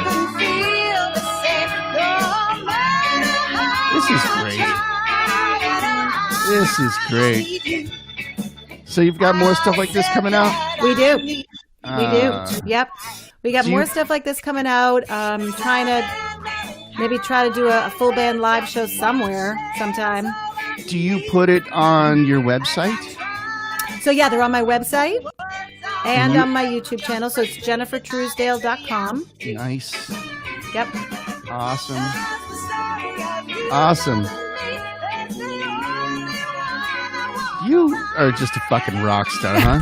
You are the definition of charisma. Oh, thank you. You rock. My goodness. My goodness. I have a good time when I sing. It shows. All that drive and all that stuff you were talking about, the love of the stage, it all really, it shows. It absolutely shows. Well, thank you. I thank you. And I think that, maybe, I have. I mean, when I said to you earlier on when I was little and it just was like, here I am and I love doing this and it's amazing and this is awesome when I was a little kid. And I think that, you go through a period of time of wanting to become more skilled and working on your chops and, every day you're just working at it. And for me, again, as I was saying, that work never ends because that's part of the joy of the process. But, to then be able to have done all that work and go, yeah, here I am. And I love doing this because it just is crazy fun. And what's beautiful about you is that that also transcends into you sharing it with the world and being a teacher and a coach and a mom. And, because the Chick Singer nights, we've had you as Jennifer Truesdale at the Burn Backroom series. And we've also had multiple Chick Singer nights. Yep.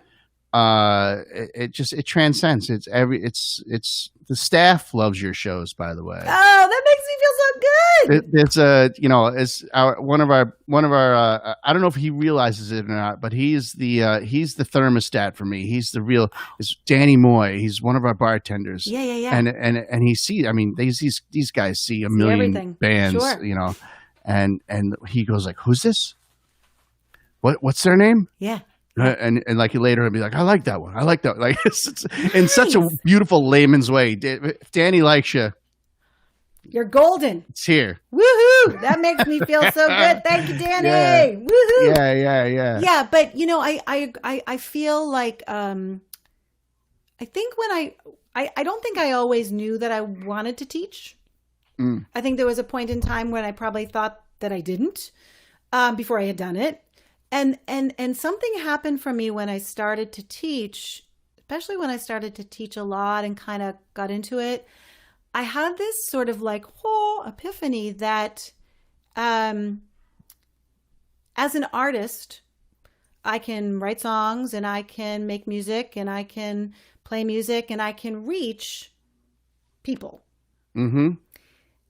But as a teacher, I can help to, and I don't want to say I can help to create because the artist is creating it him or herself. Sure. I can help to facilitate the creation of even more. So then for me, it becomes like an orders of magnitude where, I can reach people with my music, and that's awesome. But by working with other singers and other songwriters and, particularly starting when they're teens and helping them, grow, I feel like all of a sudden now that reach just is magnified and I'm helping to facilitate so much more music getting out there in the world, which, as I said earlier, I feel like music and art and poetry and written word and theater and all of that, that's what makes this place where we are so awesome. You mentioned Zola earlier. Yes. And a wonderful performer. Fantastic. A wonderful singer. You must have tons of students. Any others off the top of your head that are just like have moved on to who are just like making this their career or putting out CDs or anybody who you're particularly like, this person's got it, So there's a bunch, but I will mention a couple of artists because they're very actively working to like build their. So a young woman who now lives in San Diego, her artist name is Sones. I would definitely check her out. She's a pop singer-songwriter and she's fantastic. I have another. Lots of folks. Ann Stott studied with me for a long time. Oh, yeah, She's an amazing singer-songwriter. I'm familiar with Ann, definitely. Yep. A woman that studies with me in New Hampshire, Enid Ames, beautiful songwriter. So I've got a lot of like up-and-comers, but I also work with a lot of people who are already pros. A young woman by the name of Grace Ferguson studied at my studio for a long time. So there's some real talent out there and and also talent, but a lot of these kids, they're artists. They're not just great singers, great musicians, whatever. They're real artists. And I hear the songs that they're writing and I'm like, wow, just their viewpoint, how they're putting it down, the way that they're using their voices to communicate, it's real artistry, which makes me really happy and makes me feel really good about the future. Yeah. That's great. Yeah. That's what it's all about. That is what it's all about, man. Yeah, I tell you. Don't get too good, you pesky kids. I'll squash you. Don't be showing up to teach. Don't be sure. Danielle's got this one kid every week. She's like, what am I going to teach this kid? He's fucking better than me. I'm like, Danielle, he's 12. Even if he's better than you, he's 12. That's so funny. You'll figure it out. That's so funny. Oh my gosh. She's always like, this kid is going to like end up being a guitar player in her band. He's just like, just a ripping guitar player. That's awesome. Well, hey, you teach them a lot and then you scoop them up to be in your band. There you go. That's the way it goes, right? There you go. And all of a sudden you're paying them. That's right. And that is as it should be.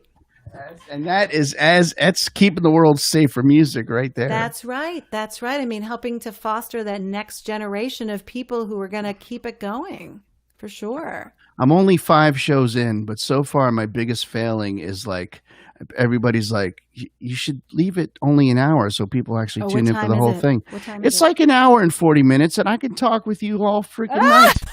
I had no idea how late I keep it was. thinking of more questions to ask you, and I'm like, that's a whole nother can of worms. Well, we'll have to do another show. I would love to do another show. We'll have to do another one. I do. I really would love to. I kind of am okay with a long show because I feel like the internet, people come in and out. Absolutely. I don't think there's anybody watching the whole thing. Yeah, except maybe my mom and dad. Are they? Who knows? They probably. I tell you what, just out of curiosity, I don't know if he still is, but my dad's watching. Yay! Tom's dad. Cool. OTB, original Tom Bianchi. That's awesome. awesome. My father's amazing. Love Did it. your parents musical at all? Did they? Yes, yeah. I mean, my dad probably more so. I mean, my mom would freely admit that too. No, my dad is very musical. He has always been a singer. Has sung in his church choir from forever. Plays piano. Great lover of music. We always had music playing in our house. Yeah. Yeah. My folks always had music playing. Fun fact. My paternal grandmother was a professional singer. So my dad's mom was a professional singer, probably for mostly in the 1920s, early 30s. Yeah, she had a duo with another woman and they sang on the radio all the time. Really? Yep. That's fascinating. I know. My grandfather, I never knew him. He died when I was like 3. But he played the accordion. He's from Argentina. Nice. And he played in New York City when in the 20s and 30s when tango was a huge movement. Tango was huge. Tango was like its own thing. Totally. And he was the composer and the accordion players. I mean, that's those guys back then. It played the left hand like it was nobody's business. All the buttons said That's so right. they were, and all those buttons were all the chords, and just one Wow. button is a whole C minor 7 diminished thing, right?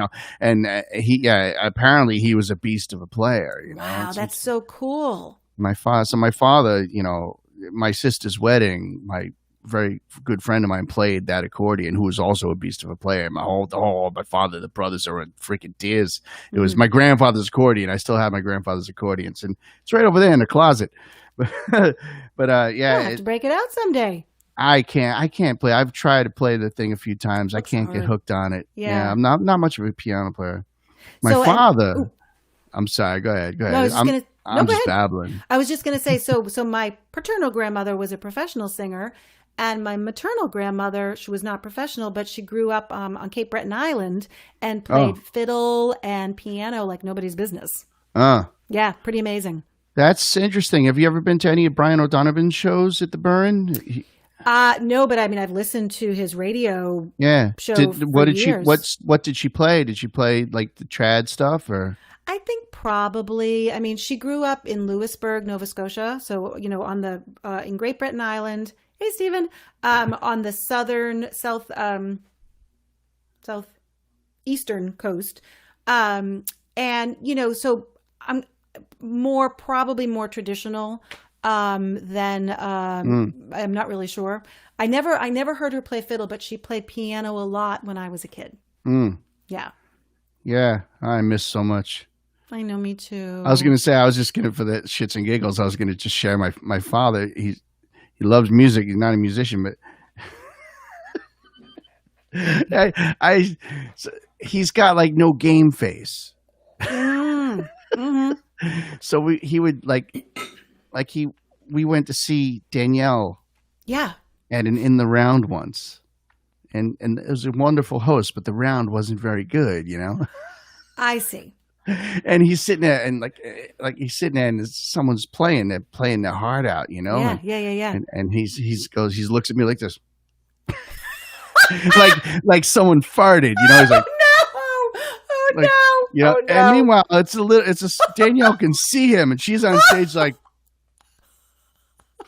it's like the folk music scene. It's like, don't stop doing that. No. He's a hilarious human being. Oh my gosh, that's so funny. I would like to think I got my sense of humor from my dad and my gift of gab from my mom. I'm guessing you probably did on both counts. Yes, I think I did. Yeah. I think I did. That's awesome. What do you think of live stream of consciousness? What do you think of this thing? I think it's amazing. I'm so psyched to have been able to do this with you. This is so much fun. I mean, music and talk. I mean, we could sit here for the next 5 hours. Yeah, I could go. I've got my coffee. Not run out of things to talk about. Talking about music and being with musicians. Oh, 2 more things. And then I don't know if we're going to play any more music, but one of the things I think we've all missed so much about COVID and quarantine is not being able to play real time with our pals, right? Well, I did 2 beta tests for a new platform that looks like it's going to make that possible. So everybody keep your fingers crossed. It's an amazing platform. I'm not going to say anything more about it till they launch, but it's to the point where the major colleges and universities are probably going to use it in the fall. We jammed on it and it works. And really, yes, it could be an absolute game changer. Fascinating, because it's fascinating on how you would make that. Because I'm like, if I'm looking at my own face on this video camera, I can see that I'm like, my mouth is like a millisecond behind, maybe 10 milliseconds behind the actual. Like, right. I wonder what the tech. You're probably not at liberty to say. I don't know. I honestly don't know. I just was the singer that did the jam because they needed people to do it. But what I do know is that typical like video conferencing platforms like Zoom, the latency is 500 milliseconds. Wow, that much? So you're losing like a half a second. Now, maybe it's sometimes not that bad, but that's what I understand is typical for what it is. Right. And this particular platform got it to about a tenth of that. Wow. So anyway, Wow. I don't want to say any more because I don't know. I don't want to use their name or anything like that. But I'm just super excited that people are working on this and making stuff happen. That would be a game changer. Yeah. It'd be a game changer. So fingers crossed that happens. It just, it really is fascinating that it might not be something I really just assumed that was undoable. Well, so did a lot of us. And I was talking to a lot of other musicians who are like, yeah, I mean, you're dealing with the speed of sound. You're combating the speed of sound. And so I don't know the technical, whatever they had to workarounds to make, but whatever they did and however it's working, it would just be really awesome if it, and it will. I think it's going to. That would be cool. Probably before too long. Who's behind you, Jennifer? That's John Lennon, I'm guessing, right? I got John Lennon over here. Mm-hmm. And Billie Holiday over there. Oh, I can't see Billie with this. Oh, wait, you know what? I bet I can. Yep, there. There she is. Cool. She is. Yeah. So I have my little live stream sound stage all set up here. Is this your music room? So this is actually my office. I have an office and a music room. And my acoustic piano is in my music room, but it's a little out of tune because I haven't had it tuned in 6 months. An actual piano? Actual piano. Cool. And then I'm out here in my office with my keyboard. Yeah. Cool. Yeah. You want to play a song before you go? Did you have anything else that you specifically wanted to play? Or? Sure. I there's a bunch of things I could do. Do you want something kind of sassy or something kind of mellow? Oh, it's Monday night. Let's get sassy. All right. So this is a tune that I wrote. Most people were Friday and Saturdays when you get sassy, but in the working musicians world, it's like Monday and Tuesdays, the night out. That's when the real shit happens. The off nights. So most of the tunes on the album I wrote myself. Mm-hmm. Except this one I wrote with my good friend Dow Brain, who's an amazing piano player. So his chords are a little more complicated than mine, so I'm just hoping to mess it up. Which one is it? This is called River to Nowhere. Oh yeah, okay. Yeah, kind of a soul feel. Yeah. So here we go. Hit Ready? Me.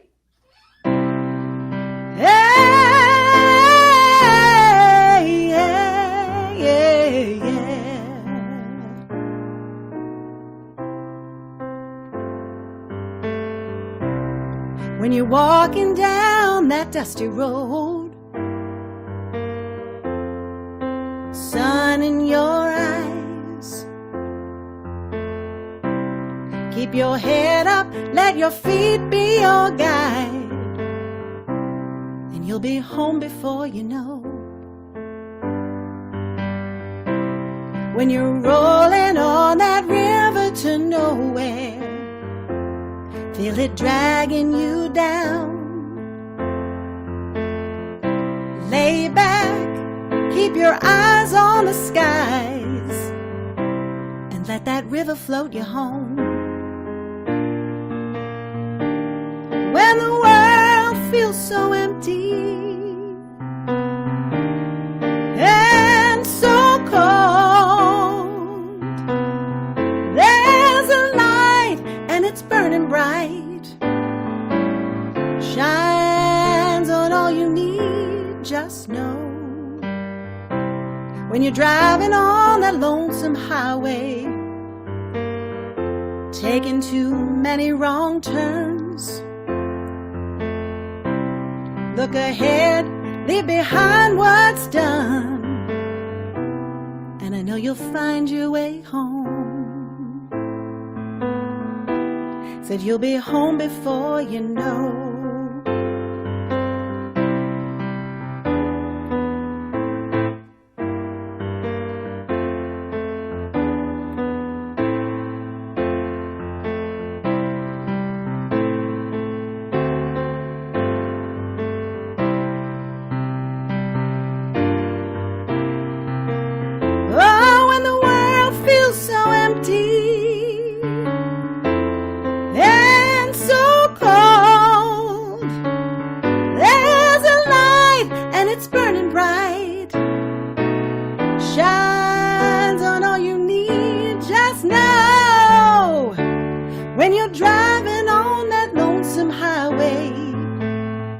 Taking too many wrong turns. Look ahead, leave behind what's done, and I know you'll find your way home. Said you'll be home before you know. You'll be home before you know. You'll be home before you know. I know you'll find your way home.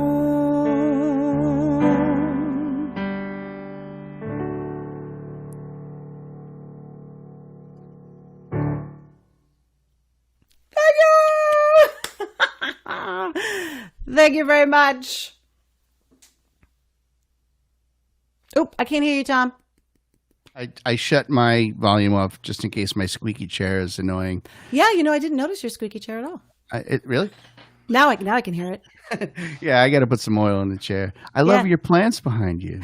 Well, thank you. My wife and I just bought plants because we have a home that's our own now, so I feel good buying plants. It feels so good to be surrounded by plants. I love gardening. I love house plants.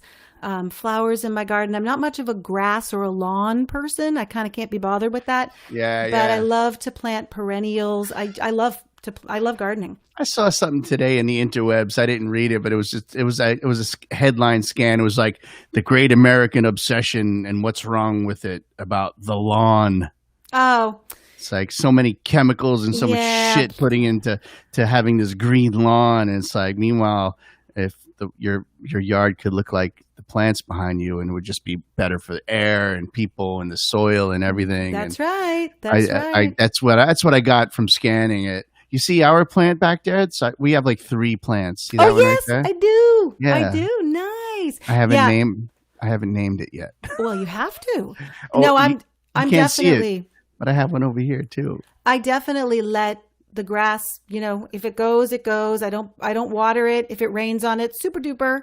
But I water my plants, and I mean, not that I don't like lawn, but I can't be bothered because it's so much. It's maintenance. Upkeep. Pain in the ass. Yeah. Yeah. So I was actually thinking, I was reading somewhere that clover grows really easily, although I think it does take a lot of water. I was thinking I might just plant clover. Our little corner. So here in Everett, we have, thank goodness, we have a 6+ parking spot driveway. Nice. Which, because Everett there's no place to park. No, I know. So I got space for the cars and my motorcycle, which is freaking amazing. Nice. But we have this little square about the size of this picture right here. Yeah. Of grass, and it's got a lot of clover in it, and it's soft. It's nice. Yes. It's like, ooh, it feels good. And the folks who live on the first floor is a wonderful couple that we've really been getting to know because we're all quarantined in the same. I live in a 3-story, like old Victorian, I guess, house. I'm not sure if that's what the right word is.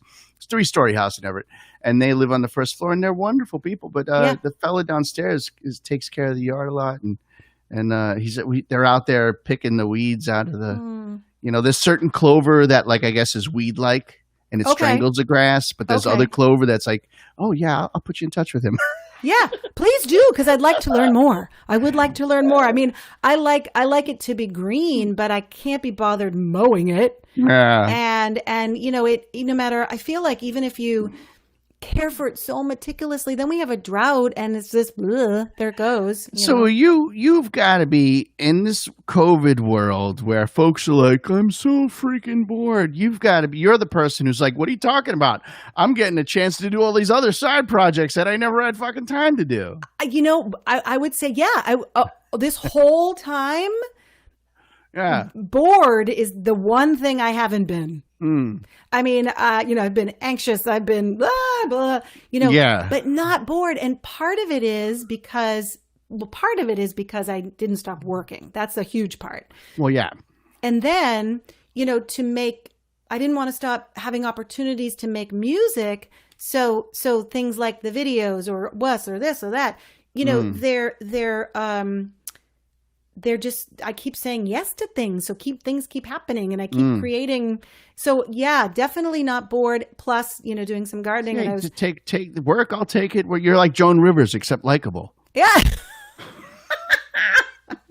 Joan Rivers would always say, I never turned down a gig in my life. She did every gig that ever came her way. Well, and so I've just been sort of doing the same, although all the things that have been coming my way are things I would like to do anyway. But right. Yeah. But in the normal world, you don't have time for everything. Well, exactly. So I've been doing a lot of those things. And yeah, and also really just trying to be very present for my family and my son, because he's not had much going on. So that occupies a lot of time. Although the first week we were home with COVID, we didn't have COVID, but we were home for quarantine. I was like, okay, I'm going to get stuff done. So I cleaned the grout in my kitchen floor tile with like a bleach solution.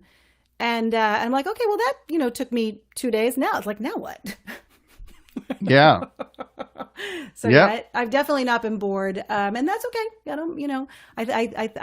don't think I can ever be bored, because there's always so many cool things to do. There's something to do. Yeah. So right. You're a music coach. Are you a life coach too? Because you should be. Well, I certainly don't claim to be, but I feel like voice lessons. I know when I was younger, and or even my whole lifetime that I've taken voice lessons. I think, and I don't know if this is true for other musical instruments, so you guys can tell me if it happens for you, but I feel like singers in voice lessons, you have to make yourself super vulnerable, because you have to be willing for it to be really bad to learn. You have to dare, you have to try things. So I feel like in voice lessons, you're always making yourself super vulnerable. So as a result, you have to develop a very trusting relationship with your coach. And so then as a result of that relationship, when things come up and you're having a hard time, your coach is often a really good person to talk to, because it's not someone who's in your family, not someone who's going to judge you. You've developed this really trusting and trustworthy relationship. So I think that by default, the vocal coach often becomes just a really good person to talk to. So I don't claim that my advice is good advice all the time. I try to offer, but I do. In fact, but I do. You should quit that job and beat up your boss. I do. Just knock him out.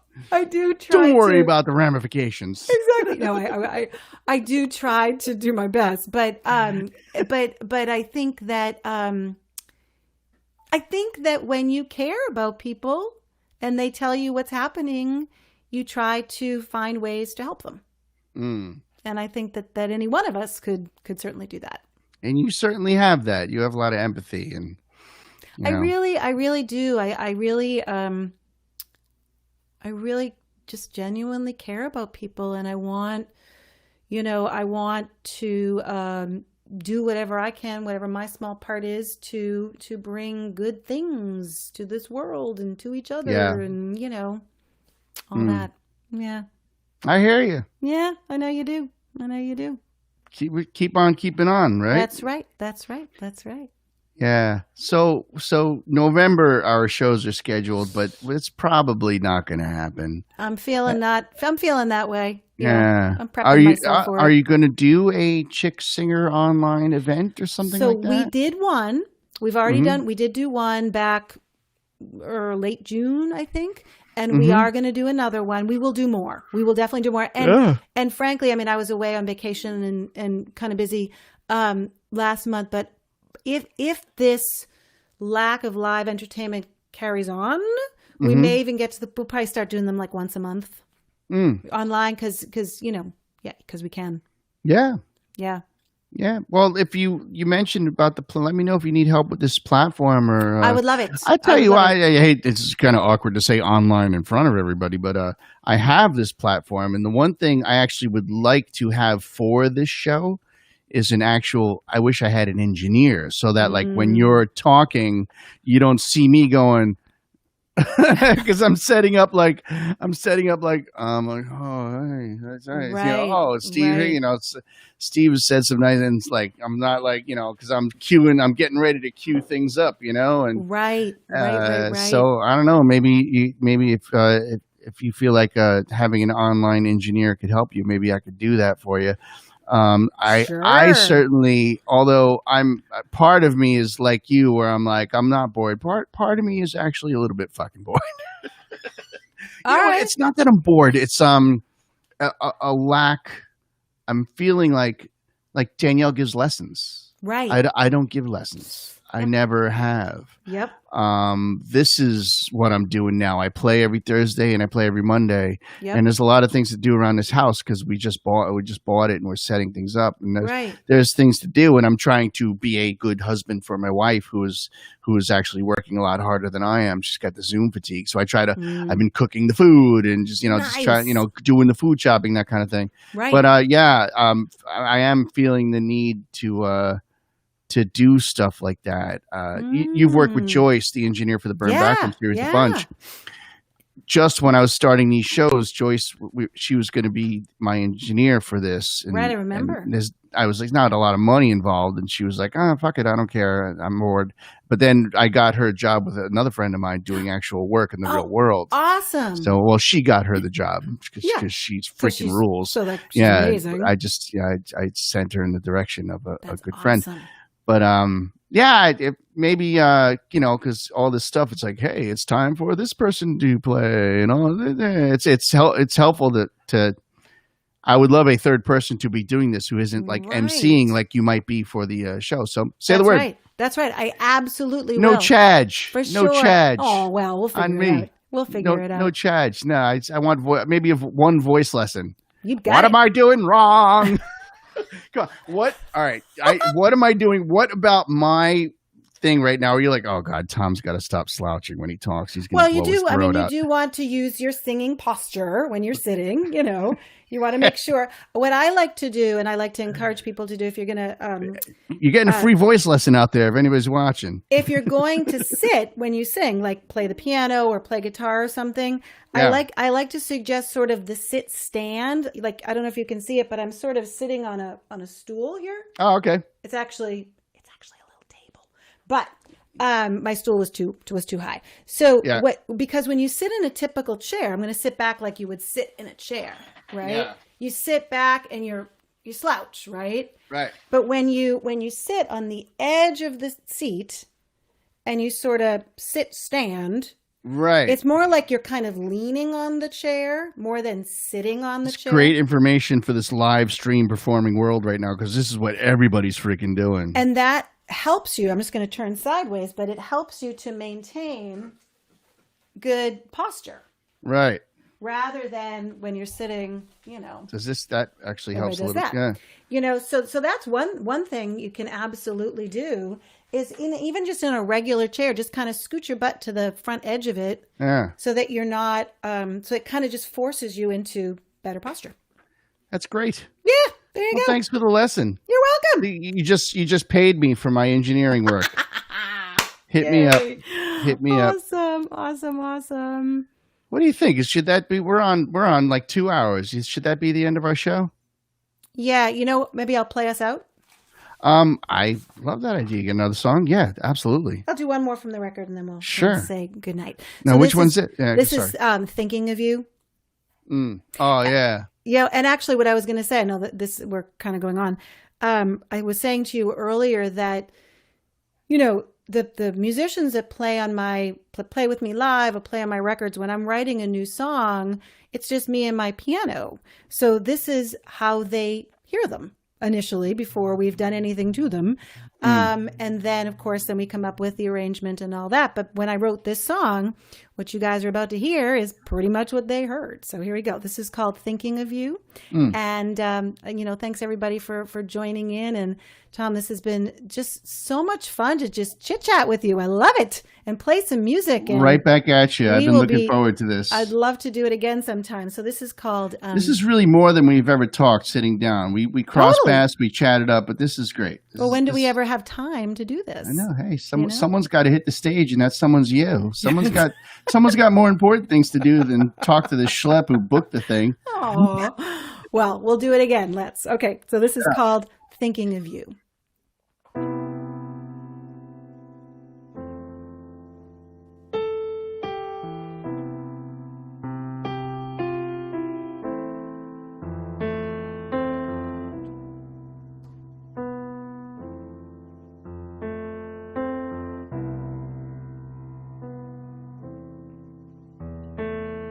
When the wind blows, I think of you. When the morning comes, gently kiss and the leaves with dew.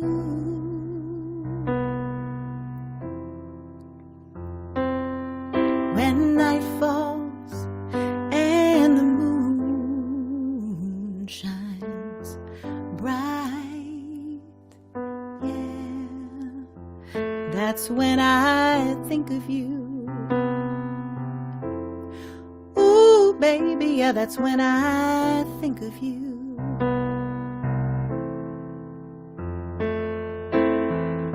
Same old story, same old song about a love that's moving on. Said it was beautiful, but now you just can't stay.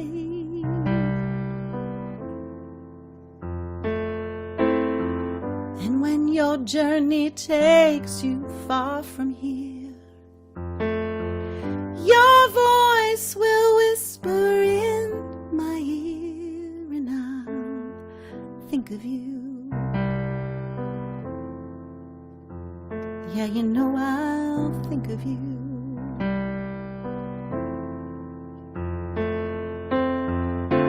You're never far from me, 'cause you're here inside my heart. And when I need a smile, all I have to do is start thinking of you. Said I just think of you whenever I need a smile. Said I just think of you. I think of you, and it always makes me smile. Every moment I wake, said I'm thinking of you. But then I miss your face.